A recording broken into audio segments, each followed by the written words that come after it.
Hi hello ముందుగా అందరికీ happy Sunday అండి. ఎలా ఉన్నారు, బాగున్నారా? ఇవాళ అయితే నేను చికెన్ తీసుకొని రమ్మని చెప్పారు. మా మామయ్య లేట్గా వెళ్ళేసరికి చికెన్ అంతా ఖాళీ అయిపోయిందండి. అందుకోసమని చేపలు 1 కిలో, రొయ్యలు 1 కిలో తీసుకున్నారు. ఆ రొయ్యల్ని క్లీన్ చేసి తోలు తీసి నరాలు తీసే లోపల 1/2 కేజీ అయిందనమాట. పప్పుచారు చేసి వీటిని ఫ్రై చేయమని చెప్పారు. అలా ఫ్రై చేయడం కోసం నేను అన్నిటినీ క్లీన్గా శుభ్రం చేసి సపరేట్ బౌల్లో అయితే తీసుకున్నాను. ఫ్రైకి అయితే సేమ్ ప్రాసెసే కాబట్టి నేను రెండు ఒకేసారి చూపించేస్తున్నాను అనమాట. కొంచెం కారం, పసుపు, రుచికి తగినట్టు సాల్ట్, కొంచెం గరం మసాలా, మీకు ఇంకా స్పైసీనెస్ ఎక్కువ కావాలంటే పచ్చిమిర్చి పేస్ట్ కూడా యాడ్ చేసుకోవచ్చు. టేస్ట్ ఇంకా బాగుంటుంది.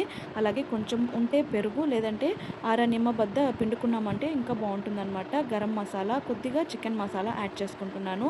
వీటన్నిటిని ముక్కలకి బాగా పట్టించాలన్నమాట. మనం ఎంత బాగా మ్యారినేట్ చేసి ఎంతసేపు పక్కన పెట్టుకుంటామో అవన్నీ ముక్కలకి బాగా పడతాయి అన్నమాట. ఇందులో నేను 1 స్పూన్ వరకు ఆయిల్ అనేది యాడ్ చేసుకుంటున్నాను. ఎందుకంటే కొంచెం డ్రైగా ఉంటే పట్టదు, కొంచెం లిక్విడీగా ఉండిందంటే బాగుంటుందని చెప్పేసి వాటర్ బదులు నేను ఆయిల్ వేసుకుంటున్నాను అనమాట. వీటన్నింటినీ రెడీ చేసి నేను ఒక 1.5 అవర్స్ వరకు నేను సపరేట్గా పెట్టేశాను అనమాట. ఆ తర్వాత ఫ్రై చేశాను. ఆ ఫ్రై చేస్తున్న వీడియో అయితే నేను సెకండ్ పార్ట్గా అప్లోడ్ చేస్తానండి. ఇలాంటి మరిన్ని కుకింగ్ వీడియోస్ మన ఛానల్లో చాలా ఉన్నాయండి. ఇంట్రెస్ట్ ఉండే వాళ్ళు ఒకసారి చెక్ చేయండి. నా చిన్ని వంటలు మీ అందరికీ నచ్చిందంటే సపోర్ట్ చేసి ఛానల్ని సబ్స్క్రైబ్ చేసుకోండి. ఇప్పటిదాకా ఎంకరేజ్ చేసి సపోర్ట్ చేసిన వాళ్ళందరికీ చాలా చాలా థ్యాంక్స్ అండి. Thank you for watching. Support ఎప్పుడు ఇలాగే ఉండాలని కోరుకుంటున్నాను.